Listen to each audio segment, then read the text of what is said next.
the Colette's program, and we've got a couple folks from labor, other than myself, that are here, that are representative of organizations that are going to have a few words too. So kind of hold your fire and be patient. We'll go through this, and everybody that's got questions will get a chance to ask their questions, and I think you've got some pretty solid people here that can probably answer your questions. Anyway, Alan, thank you for coming.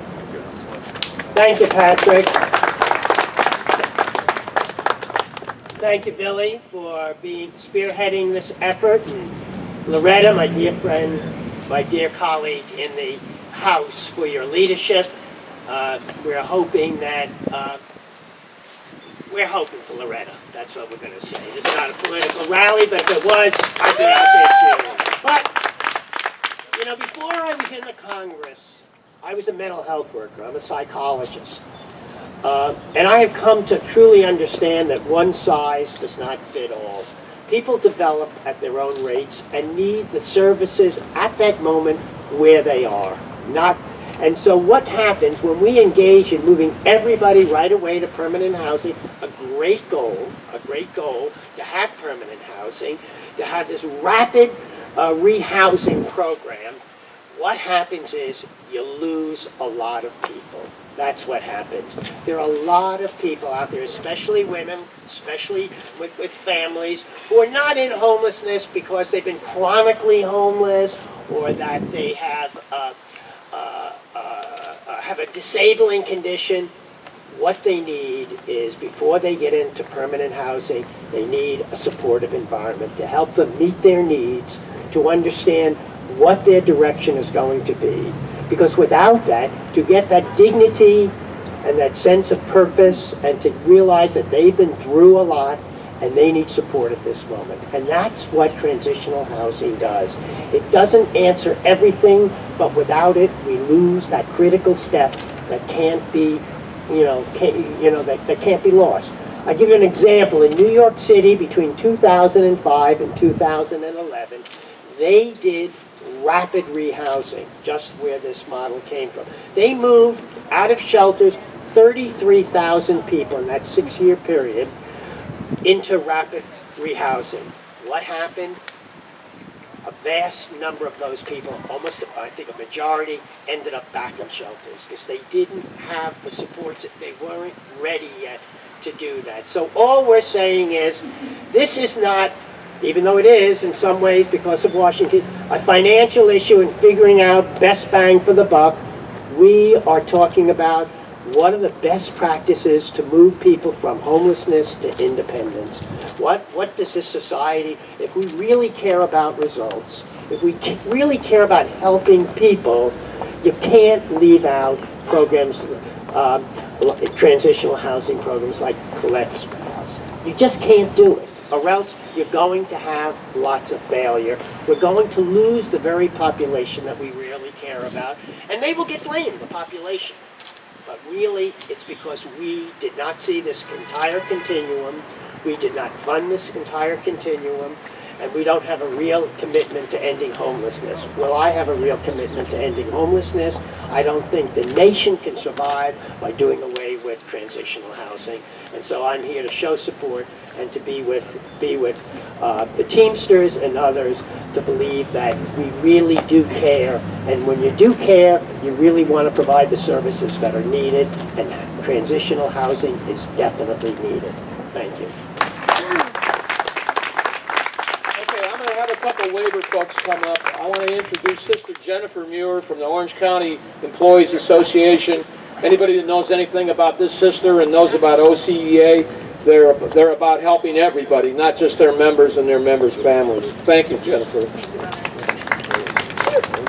Good morning. I won't take too long, but I do want to say a huge thank you to Pat Kelly and the Teamsters for holding today to raise awareness about these huge issues in our community, to Billy O'Connell, who has every day of his life committed himself to bringing people off the streets in a long-term lasting way, to Congresswoman Loretta Sanchez, who has lived her political career doing that same very thing, and to Congressman Lowenthal for being here and for speaking from his heart about what really is happening on the streets. My name is Jennifer Muir. I am the General Manager for the Orange County Employees Association, and we represent about 18,000 public workers in this community, including the public health nurses, the social workers, the mental health workers, who every day are working with the homeless community here and who are in desperate need for resources and support and help bringing people from homelessness off the streets. And as Congressman Lowenthal said, there is not a one-size-fits-all solution to this issue, but the other thing he said is absolutely right. When you are a public health nurse and you go out and you find somebody who is battling drug addiction or depression or any number of other health issues, how on earth can you focus the time and the resources and the strength necessary to move yourself off the streets if there's no roof over your head? If you don't know where you're going to sleep the next day or where your children are going to get their next meal. So the idea that we would eliminate transitional housing in a community that so desperately needs it, in a community where our members are constantly telling us that is one of the biggest barriers to moving people through the system, it's ridiculous. And we have to stand together to do something about it. We have to stand together to ensure that this shelter that will be opening soon has a comprehensive approach to moving people off the streets in a way that meets them where they are. Because we will fail if we don't do that. And we have to take that responsibility as a community. So once again, thank you so much to the Teamsters and to everybody here for having this conversation today. We will not get past this issue of homelessness if we don't stand together, if we don't figure out how to work it out together. And let me tell you something, homelessness isn't just something that we see when we walk down the streets, because those people who are left behind, they're right here around the corner. They live in the Civic Center, they live in the riverbed. And they're not just affecting themselves or their communities, they represent their reflection of our values and of our lack of effort to standing together to help make a difference in our communities. And they're having a long-term impact here, even on the health and safety of the kids who are forced to grow up there. There's drug use, there's health and safety issues. We have jurors who aren't coming to serve their judicial duties because they're afraid to walk past and potentially step on something like a syringe when they walk in. It is a mess. We have to do something about it, and we have to do something about it now. So thank you very much for being here and having this conversation. And Pat, thank you so much. Okay. I want to have John Hanna from the Carpenters come up. John is also a trustee at Rancho Santiago College, and for those of you who've been around OC, you know that he's a tireless worker on behalf of working people and their families. And thanks for coming, John.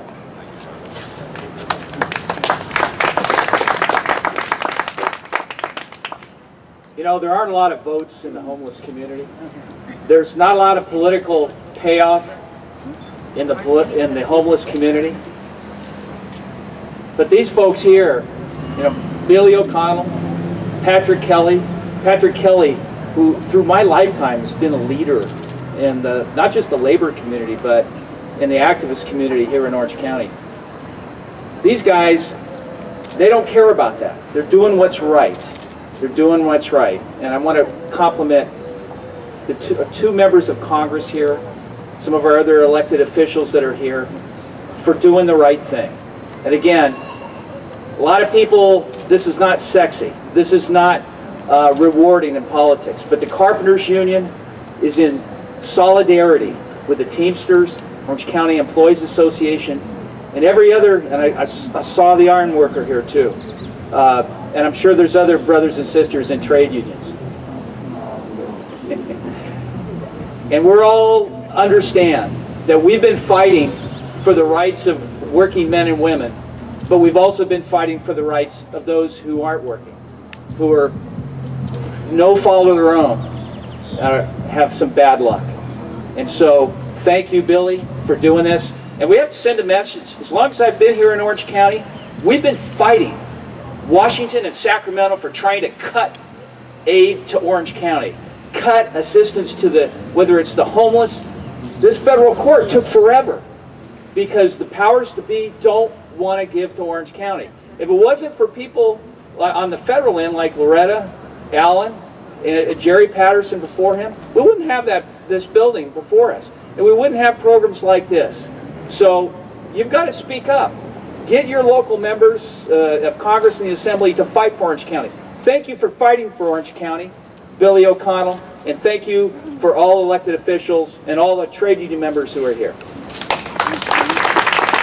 Okay, I'm going to have Claudia Alvarez come up. She's a trustee at Rancho Santiago, and I know that she and John are going to try to figure out ways that these community college system can better serve the homeless. So, Claudia, thank you for coming. Thank you so much, Patrick. It's lovely to follow my good colleague, John Hanna, off the stage, if you will. I just wanted to stop by briefly, and I know that we're preaching to the choir because your mere presence here tells us that you do care. But sometimes I sleep, rather late at night, and I'm watching TV, and you hear about all those countries that have all these, not only homeless issues, but hunger, and all these travesties that are going on around the world.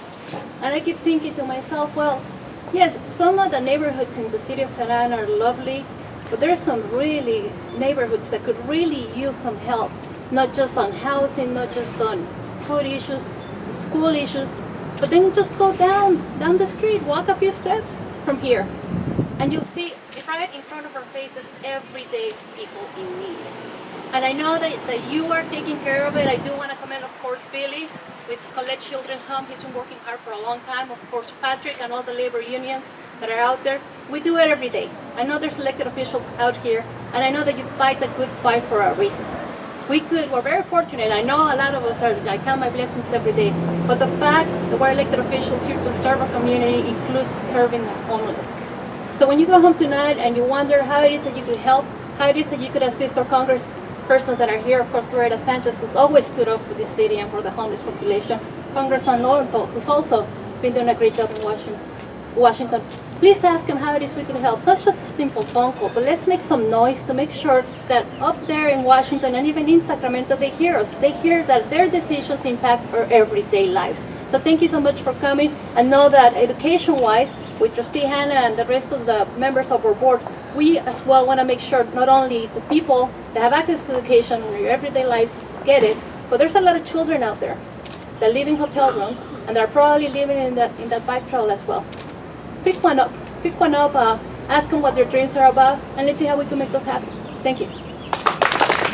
Thank you, Claudia. I want to call up now Michelle Martinez, a councilwoman from Santa Ana, who's a hardcore fighter and has never forgot about, not just where she came from, but where her friends came from and what a lot of people go through. And I think that all of us, whether you feel the burn or not, I know I do, but we're all about transforming society in a positive fashion. And I think Michelle, her work down through the years is emblematic of the younger people that are stepping up and not just speaking truth to power, but taking direct action to try to make this a better place than we found it. But anyway, thank you for coming, Michelle. Thank you, Patrick. Thank you, Patrick. And I will just be brief. When I got elected in 2006, my mantra has always been put people first. And I believe in that. And here in Orange County, we have to continue to making sure that people come first. I'm dressed the way I'm dressed. I had the opportunity with the Teamsters and Billy and many others that are in the audience to go into the encampment off of Chapman where the riverbed is at. And we met, a gentleman by the name of Billy and his wife. And I'll tell you that it's an injustice to see what is happening in this community and in this county. Welcome to Ground Zero. Where you deal with homelessness, you're dealing it right here, Ground Zero, here in the city of Santa Ana. You walk a block right past this federal building, and you will see the injustice that we're seeing. This is not just about Santa Ana. This is about Orange County, and what are we going to do to making sure that we support groups like Colette, like the Eli Home, like Wise Place, because I'll tell you that these nonprofit organizations are the ones that are doing the job for us as local communities every day. So when it comes to transitional housing, we need to make sure that we have a pipeline, and that pipeline is transitional housing into permanent housing. Congresswoman Sanchez made a very powerful statement. There is an imbalance of housing here in Orange County. We cannot have, we don't have affordable housing here in this county. There will not be permanent housing if we do not figure out solutions from a policy perspective to assuring. If we don't address the homeless issue, we cannot help. Here in Santa Ana, you have families, 15, 20 people living in 2-bedroom apartments. That is wrong. And so we are not going to be able to turn the page here in Orange County if we, one, don't follow the money, two, we don't hold people accountable. And I just want to end with this. I know what it is to live in a car. I know what it is when I was a little girl and our home burned down.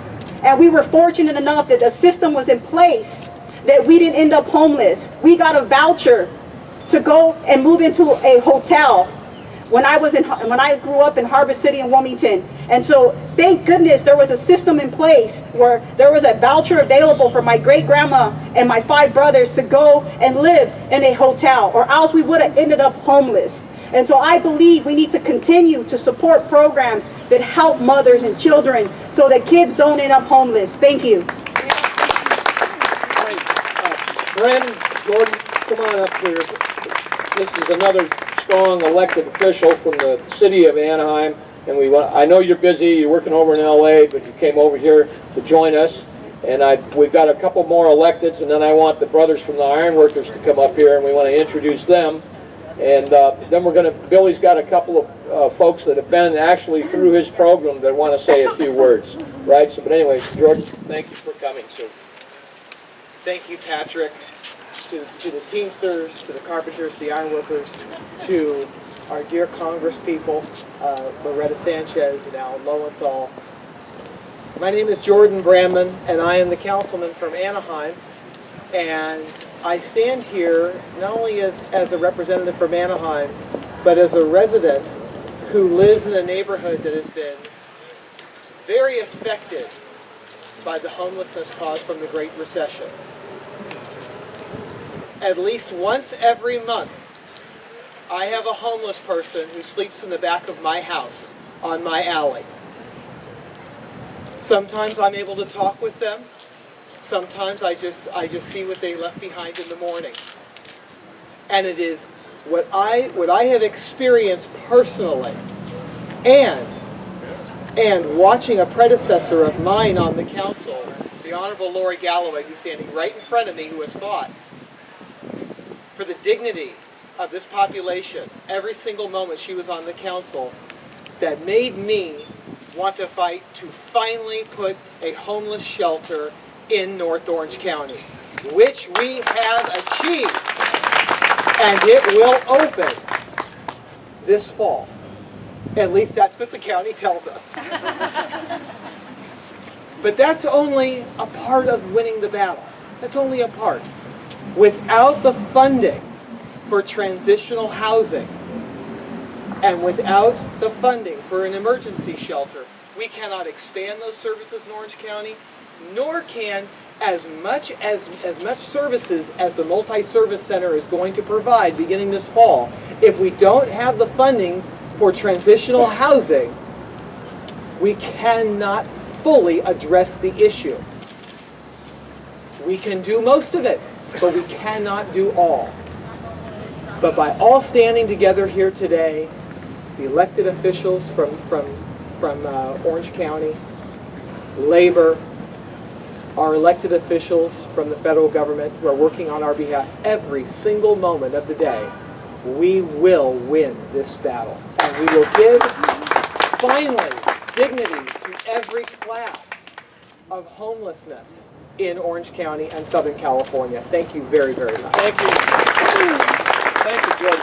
All right, Sandy Guinness is a long-time servant of the public. She was a former mayor of Costa Mesa, and I know Michelle was talking about Santa Ana being ground zero, but I'll tell you, Costa Mesa is pretty ground zero too. I live down there, and I can tell you, there's a lot of stuff going on in Costa Mesa that has a big impact on a lot of people. But anyway, Sandy Guinness is now back on the city council, and thank you, Sandy, for coming.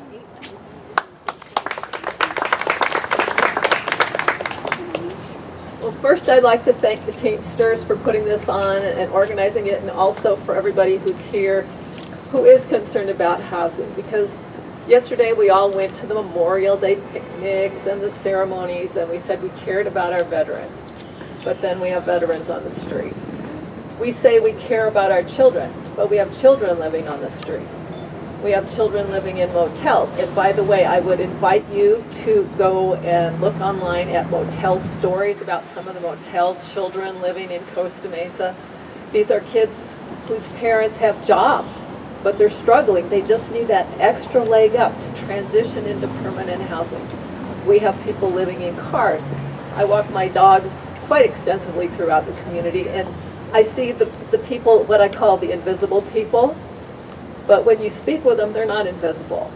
There's a veteran who lives in her car by the cemetery. She chooses by the cemetery because it's a little safer.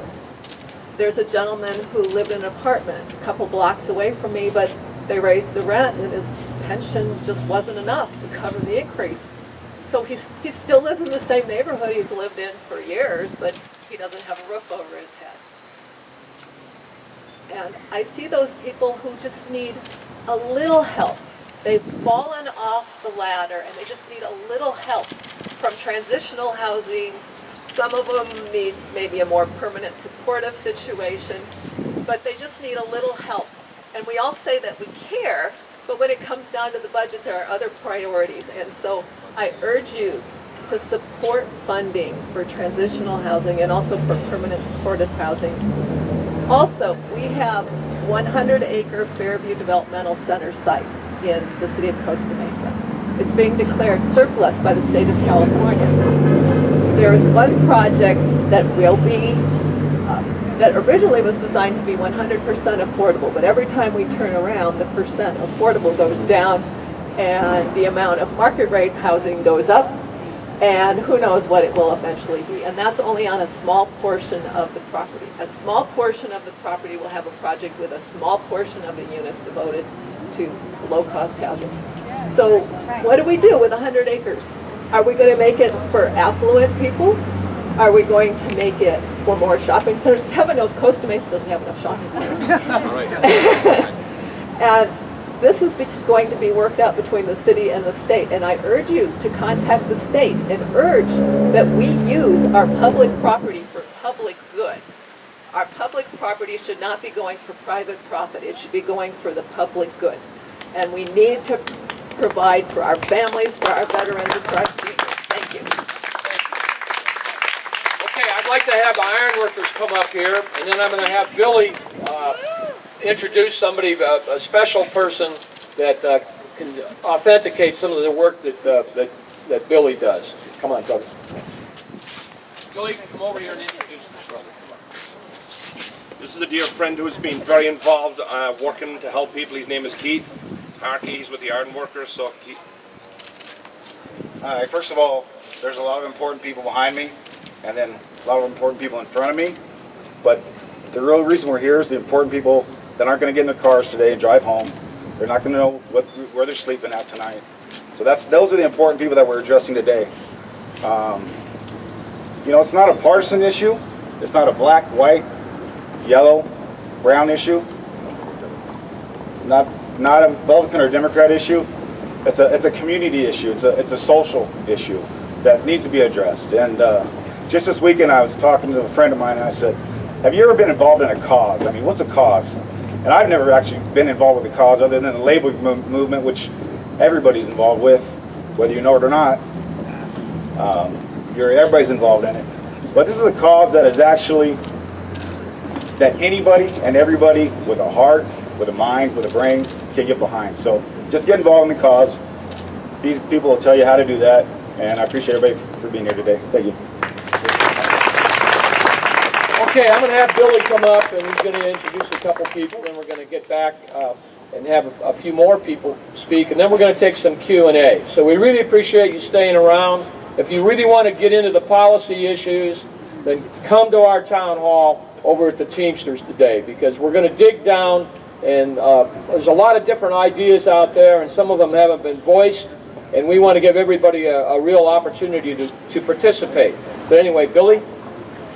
I want to thank each and every one of you again. But what I'm about to say right now is very, very important, how it affects Southern California. Recently, I reached out to a person from HUD and I asked them what was going on with HUD funding. And this is the response I got. It looks like Southern California and Orange County specifically got limited funding. There appears a heavy representation of less or populated northern counties. My response was, what does that mean? It's an internal leadership issue for us at HUD. We need stronger or more supportive representation from Southern California as a whole. It's been a problem for a while. It's just worse the last several years. That's why we need representation from Southern California. Everything's going north, and I believe that we have people standing behind us that will change that in the future.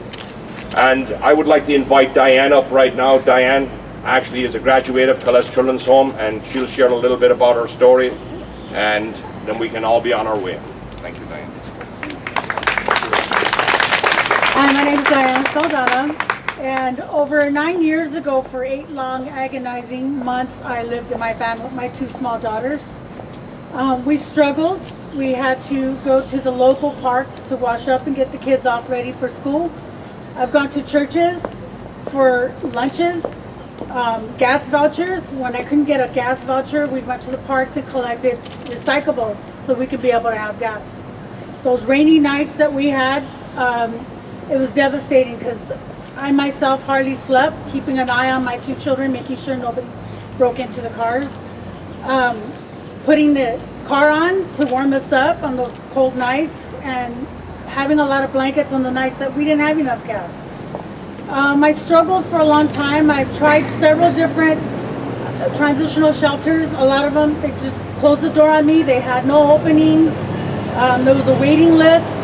It was very hard, very devastating, but I just tried to put my smile on my face and get my kids off to school. A friend of mine directed me to Colette's, and by the grace of God, they opened up their arms and let me in, and they helped me. If it wasn't for them, for all the skills that I was able to establish back there to be able to help me with all my strengths and my needs, and help me pay off any debts that I had, to rebuild my credit, because my credit was terrible. You know, it's just, I give so much to them for helping me and giving me a chance to have a roof over our heads, you know, a place to cook hot meals for my children, a bathroom to shower in, and you know, it just helped build my confidence to be able to be independent again, because it did break me down. I mean, I was ready to go insane. And you know, I may be a little bit crazy at times, but I'm not insane. But you know, it was a blessing, and I'm just so happy. I mean, I've been at my apartment for 9 years. I've never stayed at a place for so long. I've had a lot of struggles, but you know, the worst, it was the 8 long agonizing months that I had to pursue with my children. You know, that's no place for children to be growing up. You know, they're very fantastic kids. They respect me for doing all I can and becoming a better mother. And if it wasn't for Colette's, I think I would be in prison, in jail. My kids would be in the system, adopted out. You know, it would be terrible. It would be terrible. So it was a blessing to be able to go through Colette's. And if they cut off funding for Colette's, I mean, it's just devastating for other women with children to not, you know, be able to have that experience and go through the same experience I have, to be able to rebuild your life. So I thank you very much for all being here. How much you do today? I work for the county now. Yeah. Okay, we're gonna do some Q&A, but before that, we're gonna hear from Rabbi Klein, if he would come up and share. And sister, thank you very much for coming over here on your lunch hour and sharing. We really appreciate that. Rabbi, welcome. Thank you. Thank you. So listen, as this thing falls. The bottom line is that the homeless are people in our community, and therefore are our community just like we are. The false distinction between those who have a home and those that don't have a home is a distinction that we need to eliminate, because the bottom line is that our community is made up of the people who live with us, and homeless people are no different than us. They have a different, perhaps, moment along the way. But just like us, they're created in God's image, and they have inherent worth and dignity, full equality and uniqueness. And their story is our story. The luck of being born into a family that protects us and has given us the resources, and the luck of having our mental health and having all the opportunities that we've had is just that, luck. We need to pay attention to the struggles of real people because they and us, we're no different. And maybe some of us here have been homeless, and maybe some of us have struggled with what it means to be here at this point with all the opportunities that have been afforded to us. But the bottom line is that the false distinction needs to go away once and for all, and we need to celebrate one another and live with a sense that I am my brother's keeper, and that I am seeking a more just and equitable society because that's what I'm here to do, and that's what we are going to do together in partnership, in collaboration. And so I bless all of us with the ability to look into the eyes of those that we walk by and recognize that they have a whole story to tell, and that their story is our blessing, and that we should never separate ourselves from one another ever again. Amen. Amen. Thank you, Rabbi. Now we're going to take some Q&A for the Congress people. So if you've got any particular question, now's a good time. And then we're going to go over to the Teamsters, and we're going to have our town hall. So, but I'm sure that Loretta and Alan are both down to answer any questions, if anybody has any questions of them. You know, I don't know. So if you do, raise your hand or step up. I can't believe we're in Santa Ana and there's no questions. Are you kidding me? You know, all right. Really, if you got a question or anything, yes, go ahead, sister. Kathy Bowman, Wise Place, defunded. Come on over here, Kathy. Wise Place, yes. Welcome. Thank you. I think my question is, and as it's already been said, we're kind of preaching to the choir here because we all recognize that it's impossible to permanently house everyone that we see along the streets in a short period of time. And we recognize that to just leave them on the streets is inhumane. So I guess my question is, what can we do to help you change that?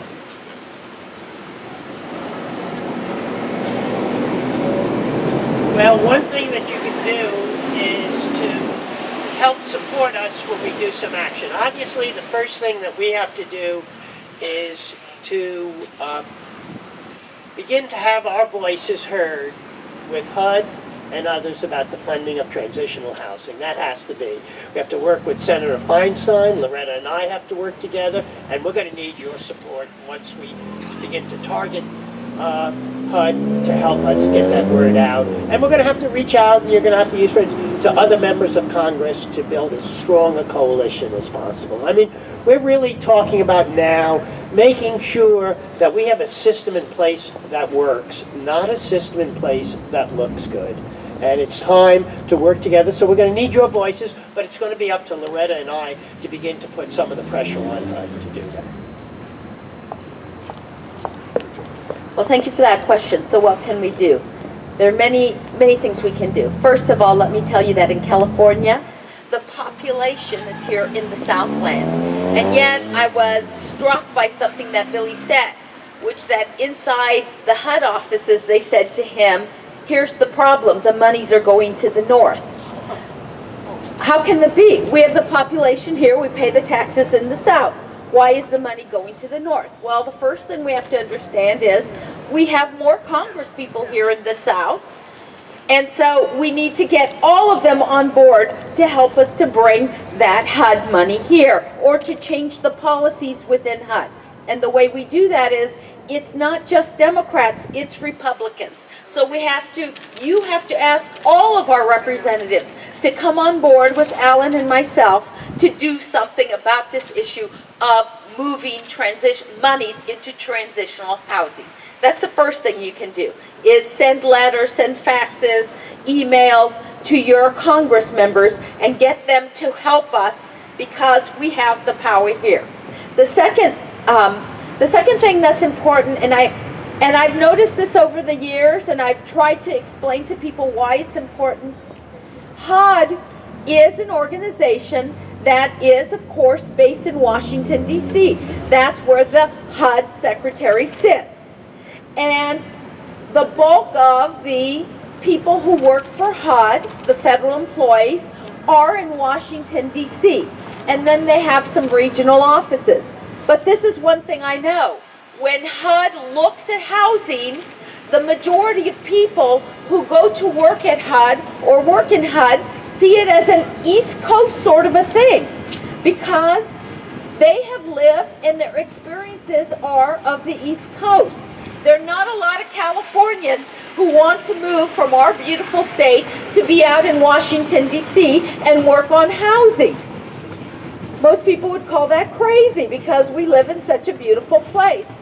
So one of the things we need to do is we need to have more people from California actually go to work in HUD, for example, to bring a perspective of what housing looks like in Orange County. Housing in Orange County looks different than housing in San Francisco. It looks different than housing in New York City. And so if we're not there to explain and to be the policy makers of what is happening, then HUD has rules that fit a different model. Billy was talking about, I'm sorry, it was my colleague who understands this because he's worked on it, this fast rehousing, this rapid rehousing that we saw in that chart, that is what that HUD is funding now. That is a concept from New York City. It is not a concept that necessarily fits Orange County. So more of us have to want to be involved. And I will say another thing, not to be political, but when we don't have those U.S. Senate offices here in Orange County, we don't have policymakers necessarily that understand and relate to what is happening in Orange County. And we need to change that. We just need to be in those positions. Thank you. Great job. Okay. Anybody else have any comments or questions? If you do, now's the time. If not, yes, sir, come forward.